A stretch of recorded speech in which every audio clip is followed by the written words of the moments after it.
Welcome to the Dudes of Thread podcast.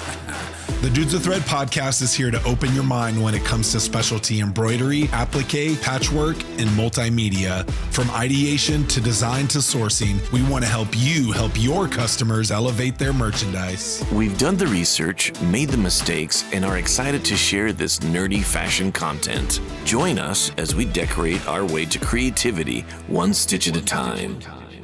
Welcome back to episode 13 of the Dudes of Thread podcast. I'm one of your hosts, Jeremy Picker from Amber Creative.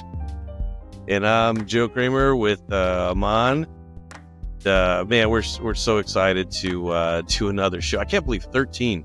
That's pretty good. I feel like we've only done a handful. So 13. Yeah, no, it does feel good. Happy New Year. Yes, Happy New Year. Hopefully everybody's had a great, great vacation, come back refreshed and ready to really kick off 2025. I don't know, Jeremy, you've got, like with Amber, you guys have some really awesome plans for this year, but I know that like on the Amon side, we got such great things coming up, and at least a lot of it's going to get kicked off with the Impression show coming up here in Long Beach. But that's next week, right? Yeah, it starts on not next week, but the following week.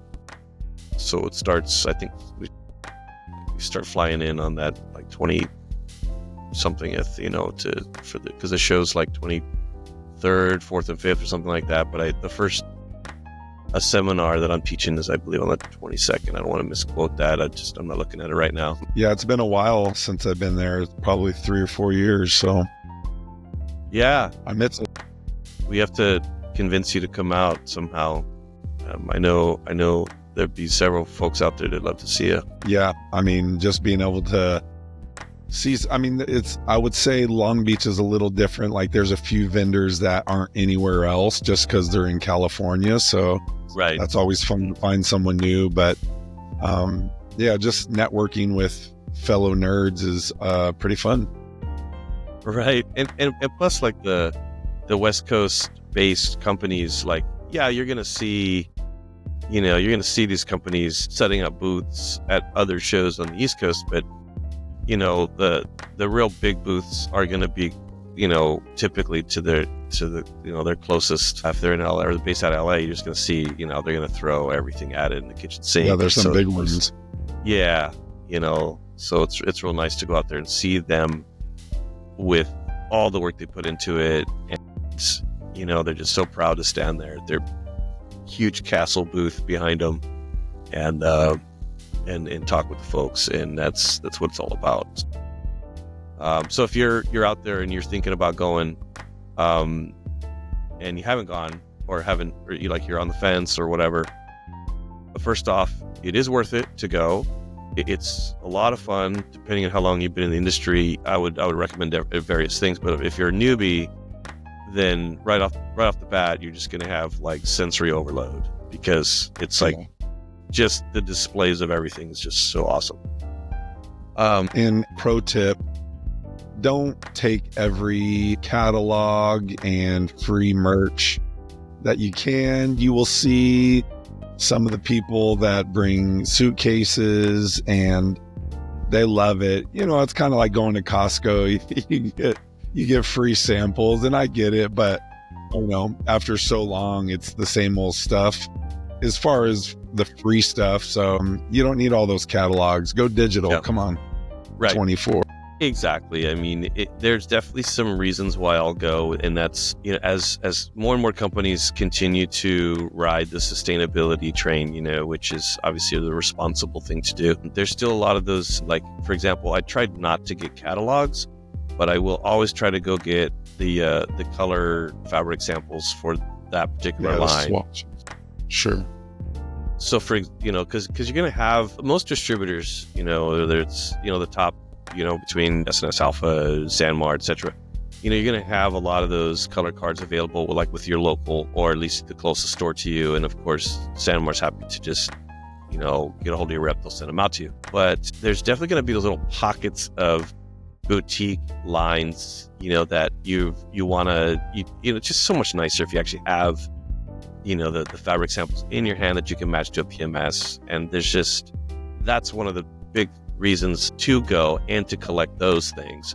And you're not going to have a lot. It's plenty for you to put in your suitcase and just get home.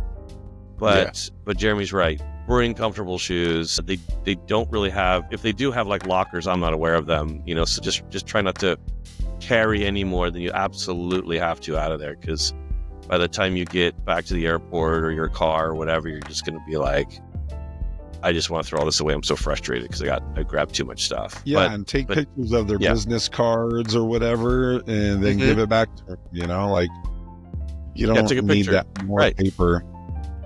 That's a great idea. Yeah, it's there's just so much that we could be doing, for that. So, and then if you're inexperienced, whether it's you're running an embroidery shop or your design firm, I think it's really good inspiration in general to get out there and see what people are doing, see what's being done. There's various, if you're a screen printer, there's so many different inks out there. What I love is like when the Matsui guys are out there running on a M&R or whatever press that they're showing their ink on. I just love them setting up their screen print machine to run like water base just the entire show. And what I love about it is the realism of what it is to run water base. They have a lot of extra screens that are sitting off to the side. The water base is prone to drying in screen, so the screen is designed, the ink is designed to keep the screen wet. So you're constantly, like, you print back, but you flood forward. And with Plastisol, you usually, flood and print, but it doesn't, you're not coating the screen again. And so you have to, there's all these little quirks and things that, maybe if you're living in a more of a humid place in this country, you can run on water base all day long, but here in the Southwest, it's really hard. You Even actually with get those humidifiers, those little foggers and everything. And so it's very helpful to see how this wonderful Matsui company, this Japanese company is like throwing, for example, a water base, and it's like a 10 color design or something ridiculous. And it's very edifying and to see, oh my gosh, these are the same problems I'm having. And to be there on the floor and actually talk to them, that is just so invaluable. That alone sometimes is worth the price of admission, because you actually get to talk shop with, like, deep shop with people that printing is their life. Printing is their family's bread and butter, and that's why. Yes, on the embroidery side, there's all these machines out there, and everyone, you get everybody standing proud next to the machine that they represent, and these are the deals we'll make for you. And of course, they got their machine over here just cranking, running something that's like 500,000 stitches or something all day long. And you get to really see like the extreme. You get to see the extreme version of everything that you might be too scared to do or to that effect. But that's who should be going to the show. And if you're super experienced, then you already know why you should be going, and that is to help the industry get stronger and teach and to help network and just make sure. There's so many newbies that come in there. I wish there was almost like a concierge who, tell me about your business real quick. Okay, here's who you need to know. And then go hit up, bam, bam, bam, hit up these people because, and I'll tell them you're coming. And they, once they make that handshake, then you're like, oh, okay, this is who I'm going to get my, who to recondition and sharpen my squeegees. And this is a person I'm going to talk to because I need this specific glow in the dark thread that we want to run for this program. This is who, and it just, you need to spend at least a couple of days there to be able to see and talk to everybody.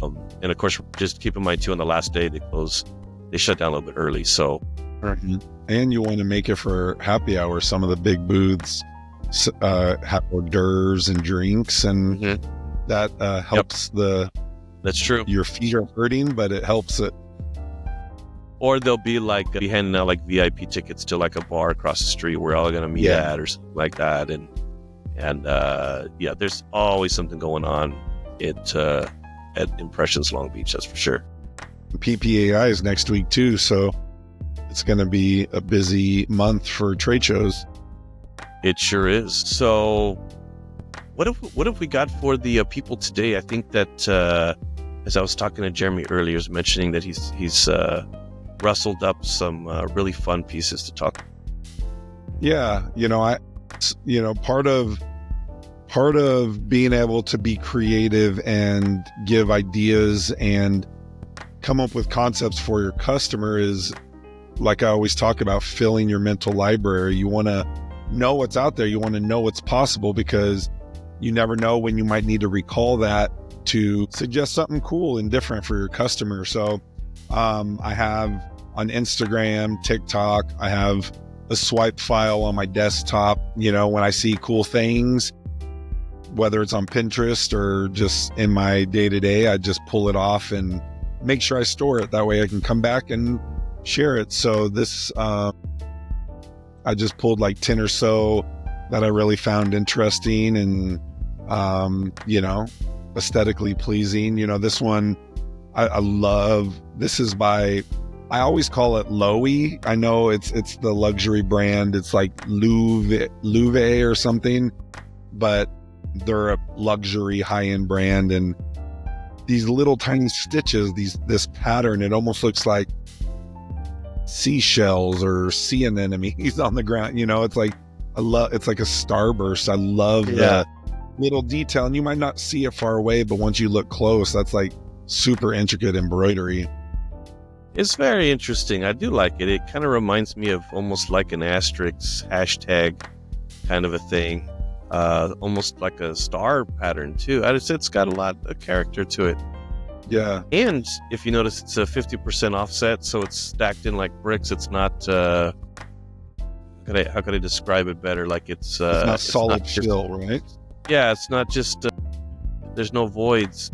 They filled it all in as best they could with this one motif here, and I like it a lot. It does add a lot of character, and I really appreciate how they didn't try to cover up the green backgrounds. Mm-hmm. Like, you don't need to.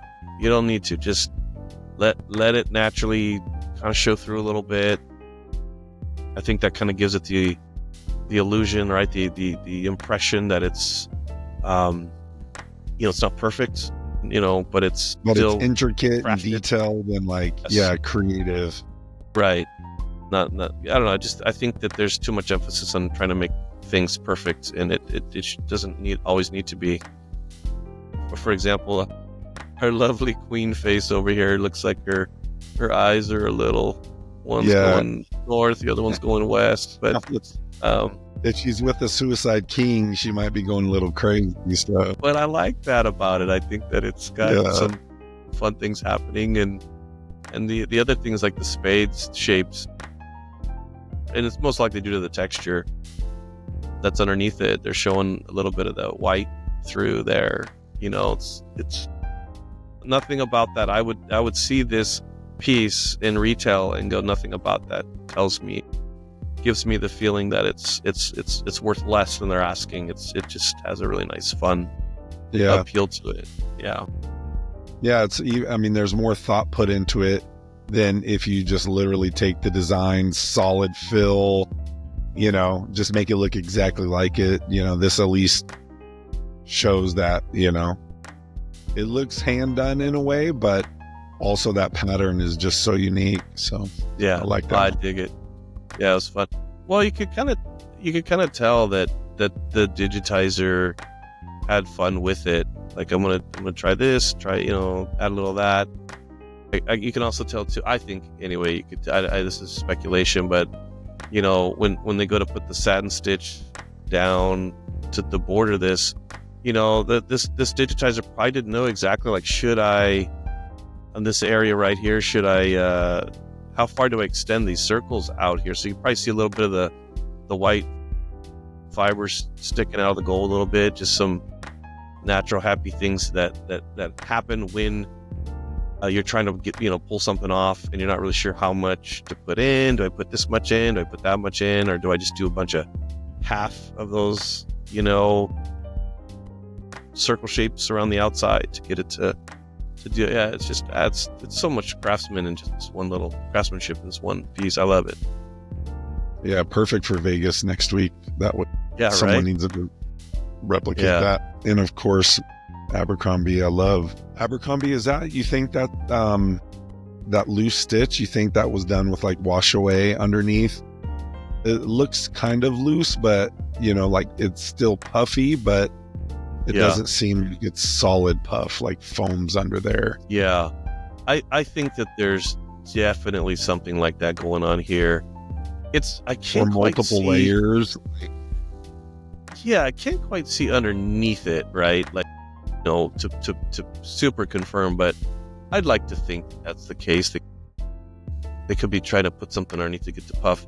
It could just be, the size of the thread and the natural washability of the fabric that has led to this. But, and also too, just for our listeners, Jeremy has rightfully so really been not bugging me, but more in like encouraging me to do a piece that we could present just on this wash away felt technique, because there's a few do's and don'ts, and I'm definitely going to spend a little bit of time. I do have a piece of art from Jeremy recently that I'm going to try and develop for him, that's going to show like the proper way to use this technique so you get the most out of your efforts.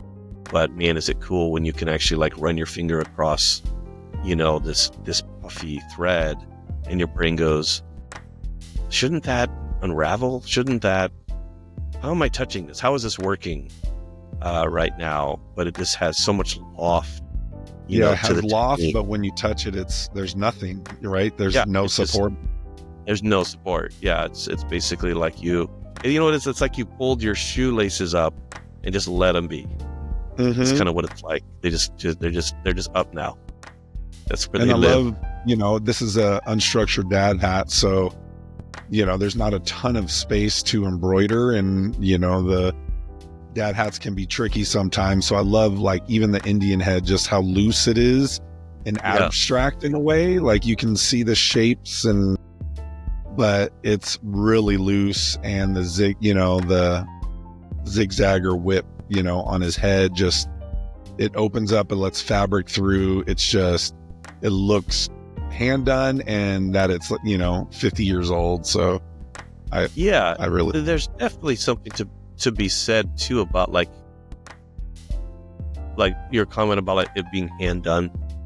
I really like the distance of stitching between like the tip of his nose and the back of his face. I mean, that's a really bold move. Long stitch, right? Yeah, as a digitizer to do that, because anytime you have really long thread lengths and not necessarily a lot of them, you really are rolling the dice on the customer like snagging that thread on something. I mean, you don't realize how much you might be wearing a hat or something, and you rub up against, I don't know, a stucco wall or something, and you just don't realize that you snagged it or something.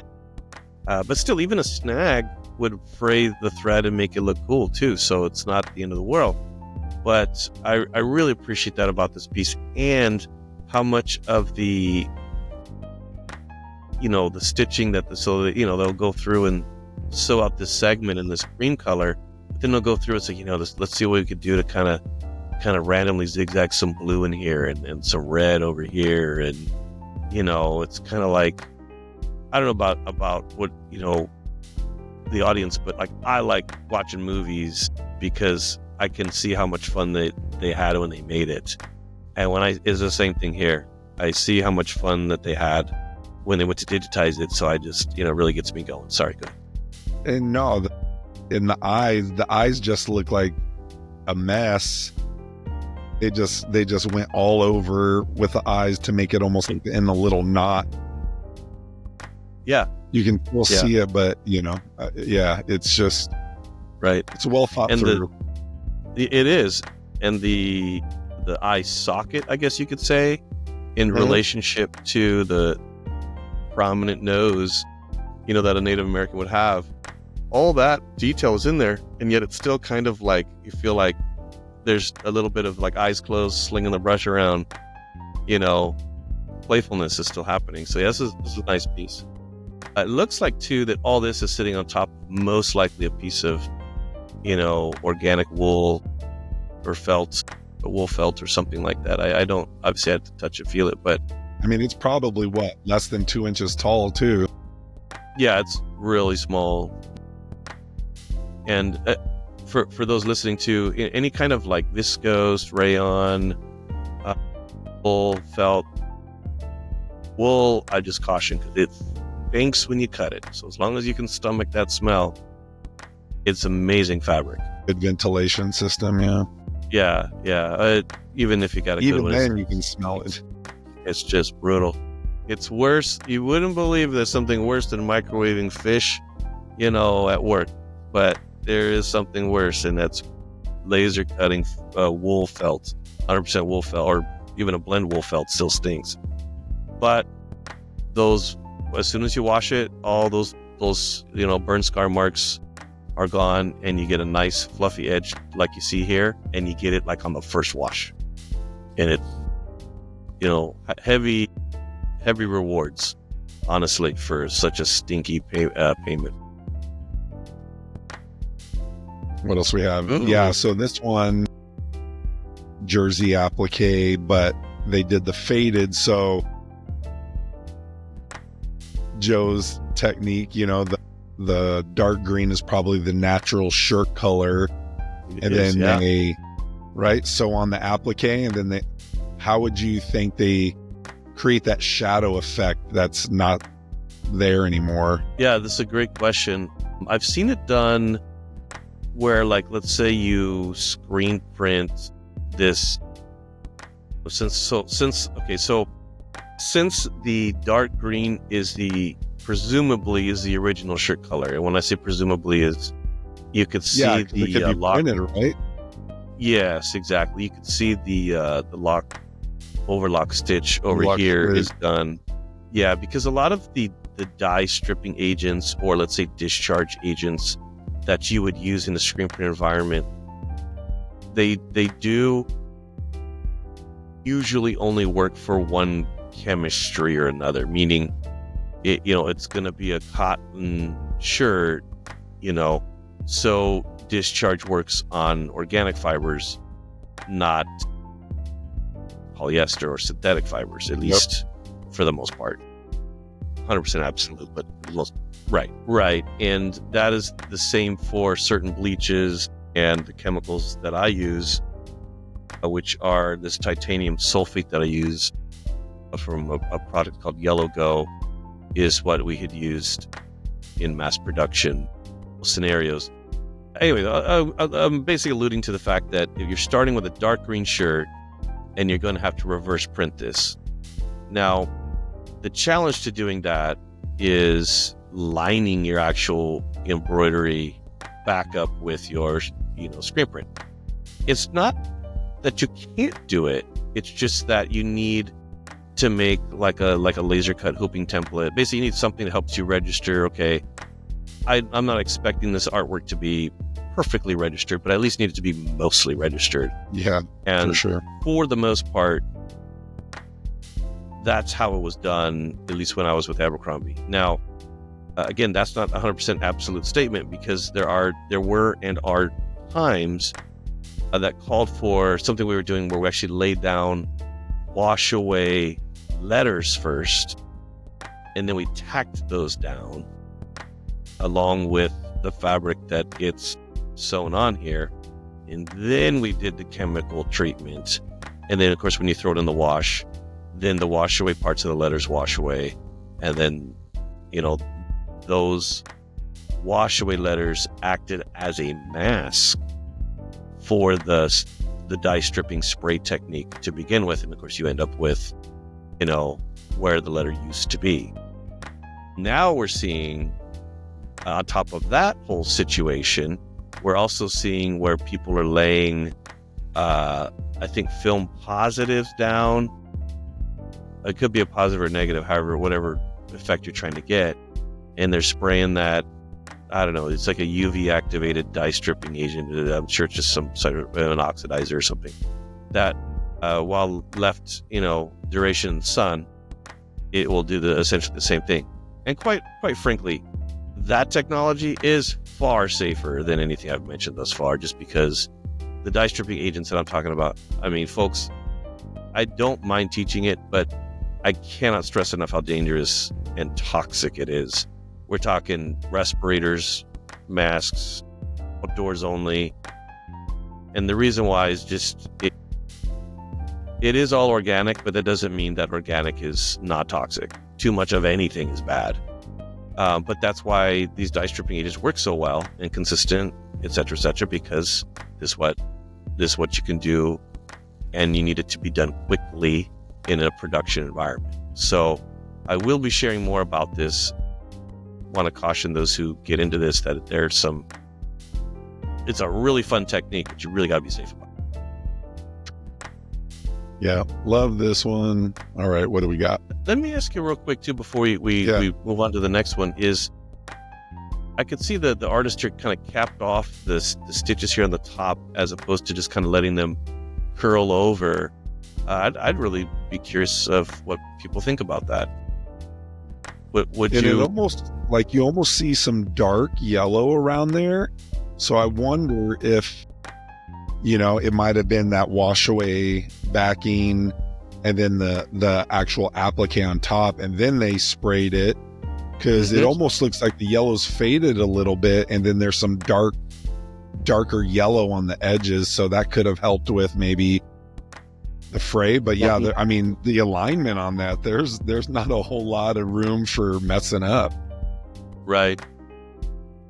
I also don't know,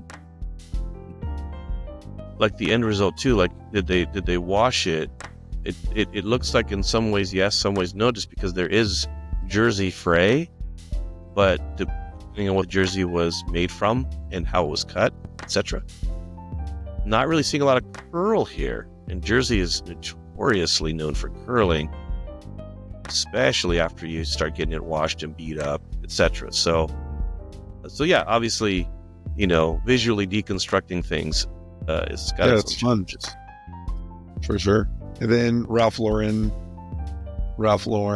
just screen printed felt. I just love that overlock, or what do you call that? Border stitch, like little E-stitch. Like I've heard it called many things. Can a machine embroidery achieve that, or is that all like hand done or like hand machine done? I think that. Oh yeah, that's true. I really don't know what, because that hook to go back over the border or the edge. Yeah. I don't know what did that, but it looks very hand done, and you could definitely emulate something like this up until you see how, like, this is just a straight crazy, knot right here.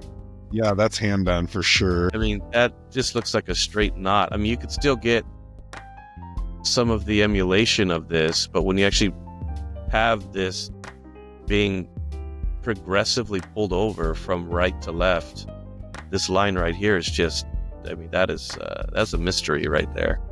Yeah, and all these Ralph Lauren patches on this shirt, they're all hand done over the edge. Nice.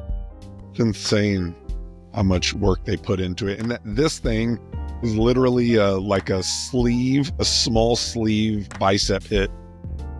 It's maybe 2.5 inches tall total. Yeah.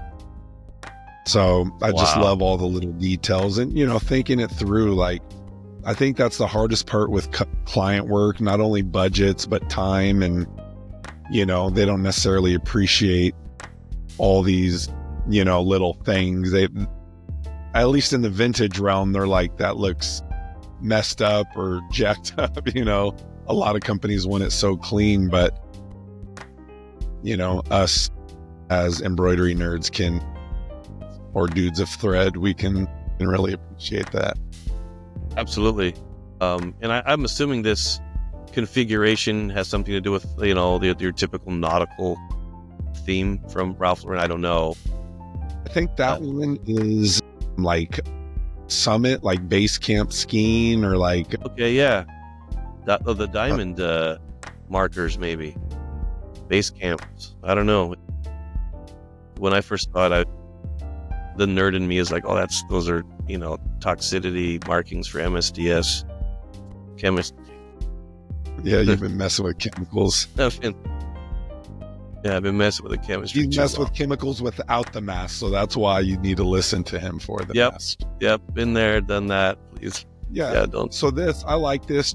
I think every company needs to have stuff like this for their sales reps as well. Like, show them all the stitches in one little sheet. You could literally put it in a notebook and let people know that there's so much beyond fill stitches and running stitches. Like, all of these stitches, whether it's the whip one or the thick bean, this one on the left, there's the faux chain stitch, that little, I don't know, it looks like, little fishes kind of back and forth. I just think most people aren't as creative as we can be because we know on both sides, but you got to show people. And, when you're looking at it and you see a logo, you're like, oh, you could actually use this stitch to accent portions. I really think people in our industry don't use enough visuals for us being such a visual industry. So I just like this image because, we've talked about doing stuff like that here at Amber, just to have all the stitches in one area, so I don't have to look at my market research every time I want to show a cool stitch. Yeah, that's true. I mean, this is definitely something that, in the screen print land, you don't really. I mean, I guess this would be kind of equivalent to hunting for color and hunting for a distressed texture, right? It's once you look at a bunch of vintage plastisol distress patterns, you get through about 10 of them, and let's say you had 100 of them. The rest of the 90 don't really matter. It's just after a while you feel like you're just looking at the same layering them up, and you have something. But sure, use that one. That one looks good, So it is wise. It is wise to have it, and for something like this too. For those out there who are on the embroidery side of this industry, and you don't, I mean, this is a great starting point. You don't have to show them everything, because especially with Wilcom Studio, it comes with more than I want to scroll through. I mean, it's almost annoyingly packed with features. And you could just sit there and scroll through that all day long. But you need to start somewhere. So this is a great way to show people that, for example, on the far right side, something as simple as a run stitch, bean stitch. Show them what multiple passes look like and irregularities, because everything that you could do between a single pass, double pass, 3-pass bean, 5-pass bean, 7-pass bean, and if you take that and then just do a hand stitch effect on all that, it just changes everything. You thought you liked this and that about it, and then you just change it to a hand stitch effect, and it completely changes the mood. And yet the amount of effort in the digitizing is one click more than you had to do, and you have a completely different effect. So definitely a good point. I think it's good for people to curate it. Like you said, you don't like scrolling through all these stitches. Take a day and pick the ones out that you think are cool or think your customers could utilize. And they don't need to know that there's even more. Show them some diversity so that they're like, oh wow, those are cool. And if you're not a and if you're not a digitizer, show your digitizer this and say, I want you to make me this, so I could sew it out on this size of fabric, and I want to be able to refer this back to you when I'm calling for a specific technique. So great share on that one. Then I think there's a couple more left. I just love this one. This was actually embroidery on paper, as a print of a magazine or whatever, and someone's just hand sewing, make it more artistic. I just love the multimedia.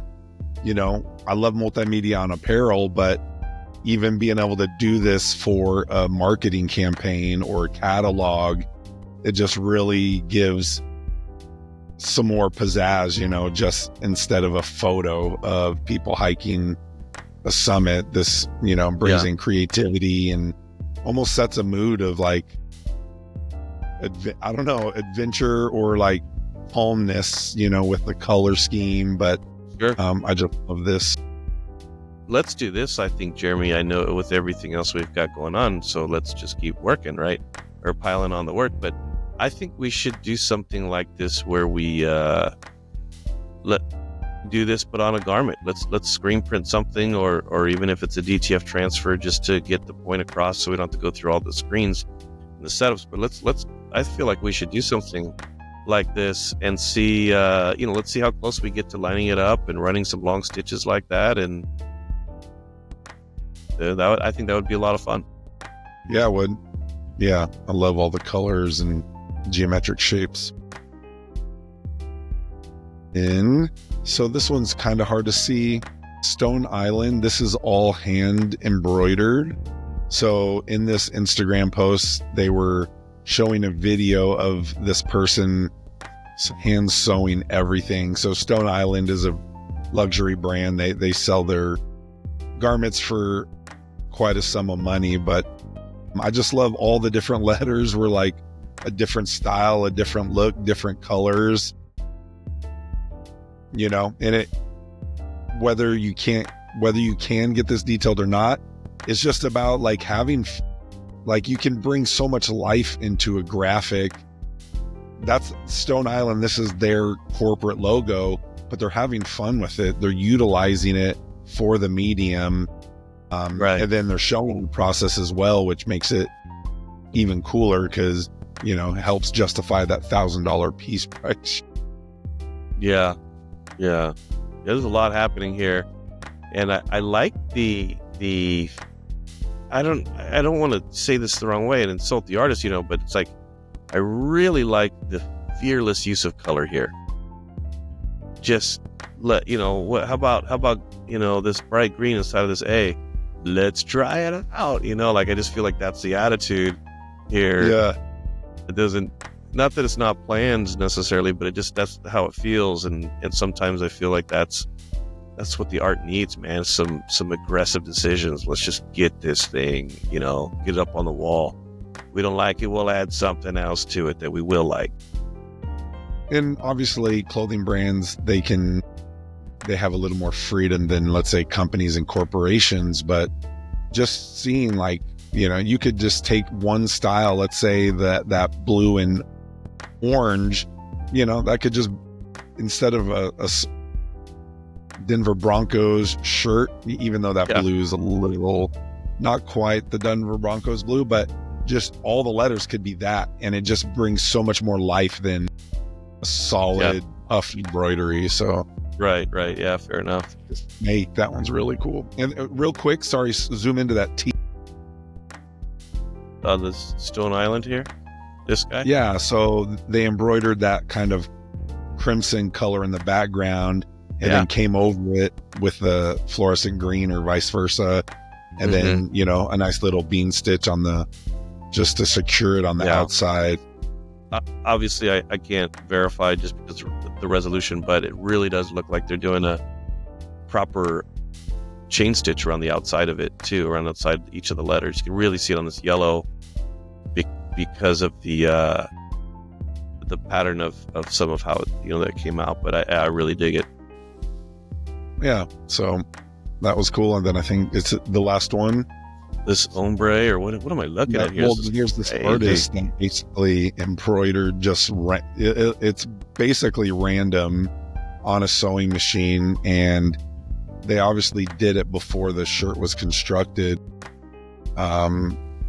Is this it's like displayed at like the CSI museum or something like that? Yeah, some museum, because it's it's definitely avant-garde and took a lot of hours to do that. But, you know, could you take a piece of this idea and, you know, fill block letters with that crazy, you know, that crazy just random stitch fill inside of it. Right. And it just brings so much life to just a boring letter. So I think part of it is just showing people like the amount of levels that we can get into it with embroidery. And while you might not be able to do this exactly, how can you take elements and the process and the approach that they're taking into, you know, what you're doing, even if it's just a little piece. Yeah. You got to fill that memory bank with right inspiration. Yep, exactly. So yeah, that was great. That was really cool. This one too. So this is a great example of being corporate branded and sticking with your logo, but having, you know, some openness. So they basically do collabs with different artists, and the artists, they can't touch the Carhartt logo or the text in this case, but they're bringing in their bonsai trees, which is whoever this was, their branding. Yeah. And it's, you know, it looks all really hand done, nice, small, and it kind of fits with how the Carhartt, I think Carhartt's usually centered, right? So yeah, it's probably Carhartt whip to where they actually shifted their logo off to the right to make room for the tree. But yeah, you know, so a little like embroidered t-shirt, you could sell that for $15 more than a screen printed t-shirt all day long. Yeah, just for sure. It, yeah, it's very clever use of existing logo placement. Yeah, that's really cool. Yep, that's my market research. Very cool. And then obviously, I mean, this is a chain stitch machine, but you know, what people don't realize is that if you have a chenille provider, they can do this basically for you if they're making your chenille patches. So while it takes a special machine, this one's probably, you know, hand done like we did for one of the amber pieces. But I just love the layering of colors, and, you know, you could create a patch out of this just from your chenille company. You don't even need to do the loop. You can literally do chain stitch for all of it. So I just love the color scheme. Very Arizona, very right? But yeah, very bright and in your face, very fiery. I think there's one more after this too. Yeah, this is the last one. Okay, of course, Abercrombie, but again, kind of that faded wash away letters, but you know, this looks super destroyed, but I love it just because the faded of the shirt with the darker of the underneath, like it was ripped off, right? You know, the applique was ripped off and that was the original shirt color, but it's all recreated, which is so amazing. That's my favorite part, that it's not 60 years old. What I like too, especially on the engineering side, is I really like they kept the guide show tracing stitch. They kept that in there because I feel like if they were going for that, you know, garment fade effect here, that ghosting effect, they didn't get enough of it. At least, you know, according to the pictures. I'm not looking at the actual piece, but I feel like they didn't get enough of that effect. So to have that show stitch there, I really think helps with the overall look. And I also like how they left boundaries. Yeah, I also like how they might have mostly destroyed the A, the ampersand, and the F, and a little bit of the EST. But I love how they left a lot of the 1892 alone. Like, let's just only get that a little bit, and you know, leave it for another day. We'll let the customer rip it off the rest of the way. Yeah, they can wash it 50 times and it'll fade away. Well, that was some good. Yeah, man. That was some really good share in there on that one. Constantly adding to it. So I'll share some more in another episode. Yes, absolutely. Do you have any show and tell, Joe? I have a little bit. I'll do a little bit of a sneak peek. Couple pieces, maybe. I'm sorry. Just a couple pieces. I'll share a couple pieces, little sneak peeks. Especially, I know that there's going to be some viewers that I'm going to be seeing in Long Beach, and they've already signed up for the classes. And I will show a few pieces.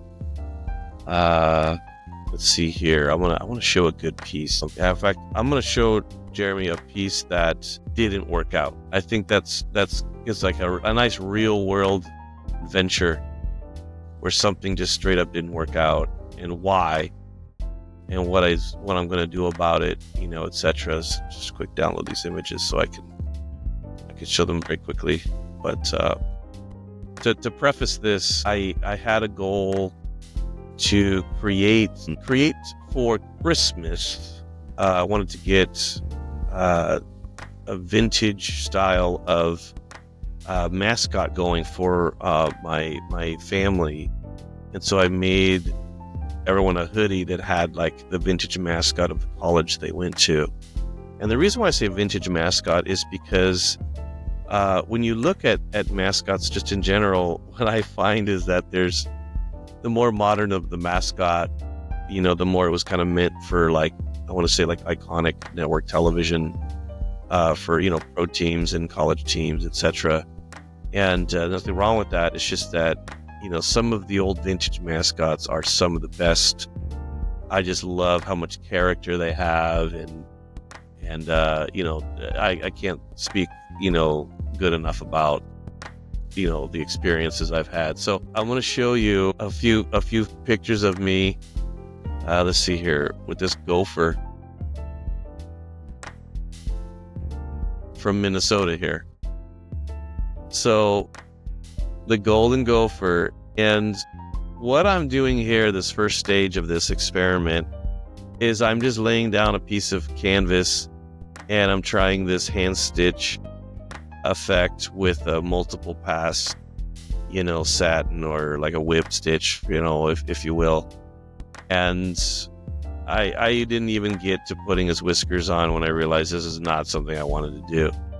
I just felt like I wasn't getting credit for enough highs and lows, and this gopher deserves a better life, so I just couldn't. Weird looking, so he looks like he got something stuck in a socket, and it wasn't his fault. I just felt so bad.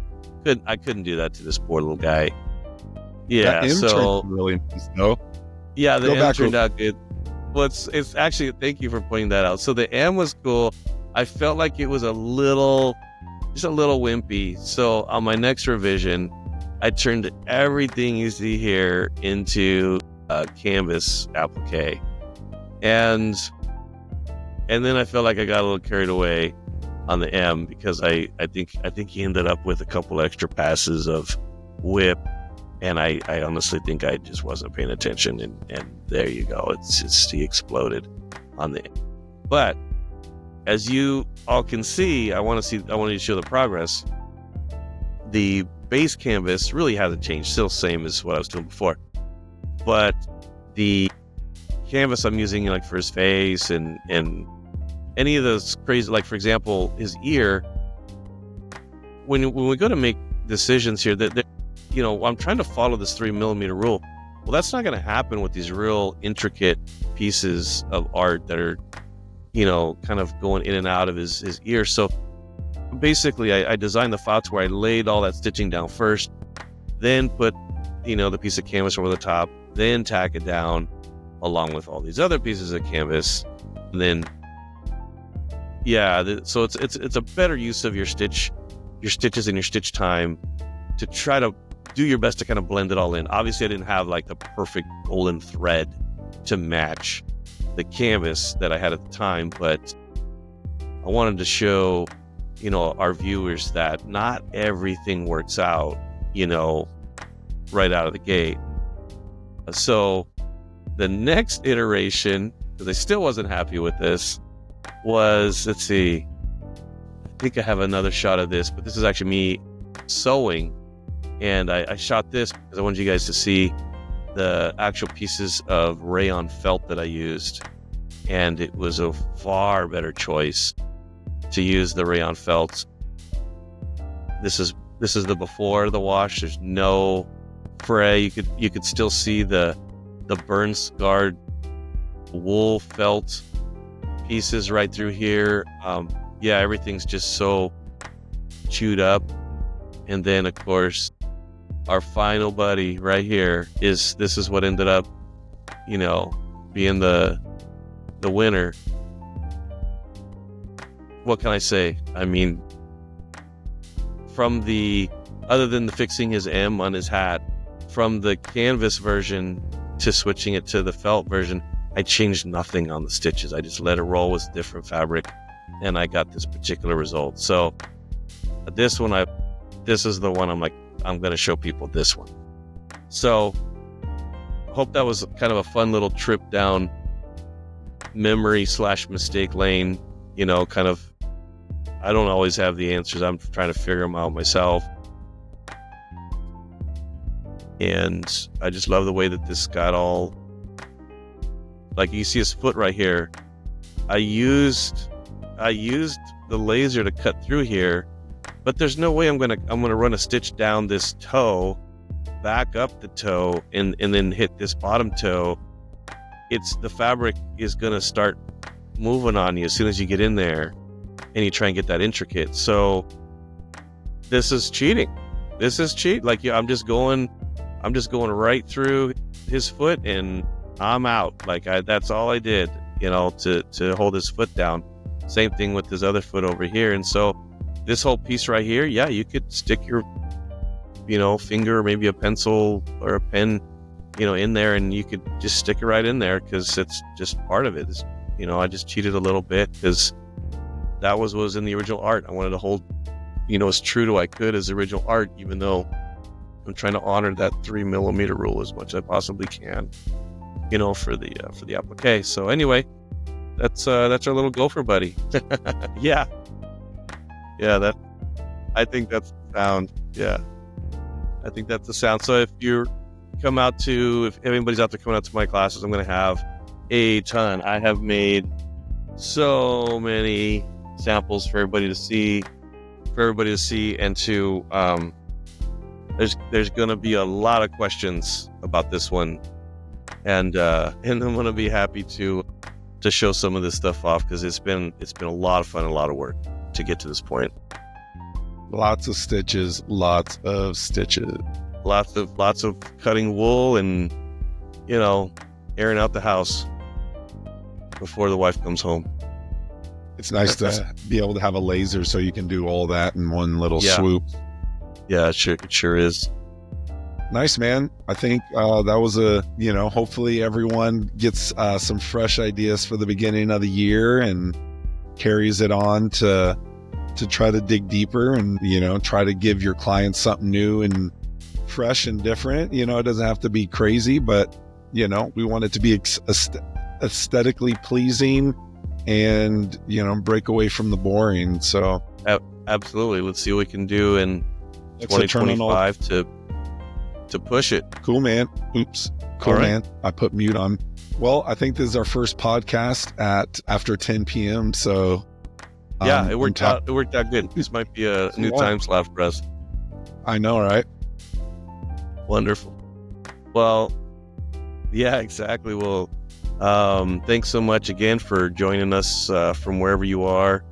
And we definitely look forward to seeing you guys next time. And if you're out at Impressions, please stop by, say hi. I know I'm going to be with obviously a Mon group, and we're going to be over at booth number 144. And we've got a new booth that's been completely redesigned specifically for this show. And we even feature on the backdrop of the booth. I think we even feature this guy on there. So he's got our little. I'm sorry, you named Horace the Ram, named after Horace Tabor, silver mogul from Colorado in the 1800s. So I apologize if you haven't. Send me that. I think you guys did bios on that, right? Like the way that. Yeah, I did bios. Yeah, I did a bio, and I want to send one that of your to old Abercrombie buddies is putting some nice typography around it. It would be awesome if we can get it before your event. But yeah, I want to send Horace, that. I want to send that piece because you've put so much work into the past and the past, present, future history of this particular brand and that particular icon that I think that our marketing team in Germany would really appreciate. They're just trying to, in their minds, they're like, this is what that thread could be used for. I'm like, yeah, there's so much. This is so deep as to where the origin came from. So wonderful. Well, everybody, I wanted to say sorry for our listeners. Show us stuff you're working on. Call us out on social media. We'd love to check out what you're working on. If we've inspired you. I know DJ Kev, who's a faithful listener, he's been experimenting and trying out new stuff. But yeah, we love to see that you're pushing the envelope or testing things out or trying some new stuff out, like Joe did for Christmas presents. How awesome is that you make a full-on custom piece for your family for Christmas? That's pretty awesome. So yeah, call us out. Yeah, we'd be absolutely happy to, especially folks that you might just need a little bit of help getting over the hump. That's what we're here for. Here to help you out. So drop us a line, throw some comments, especially here in the YouTube. We check it. We absolutely check it. So throw some comments down, and we'll respond as best we can. And there's also the Dudes with Thread website, so we can throw that up. And you guys can, I forget the email, but there's a way the email hits both of us, so we can answer any of the questions you have. So for now, Happy New Year, and please, everyone, stay creative and fashion to the people.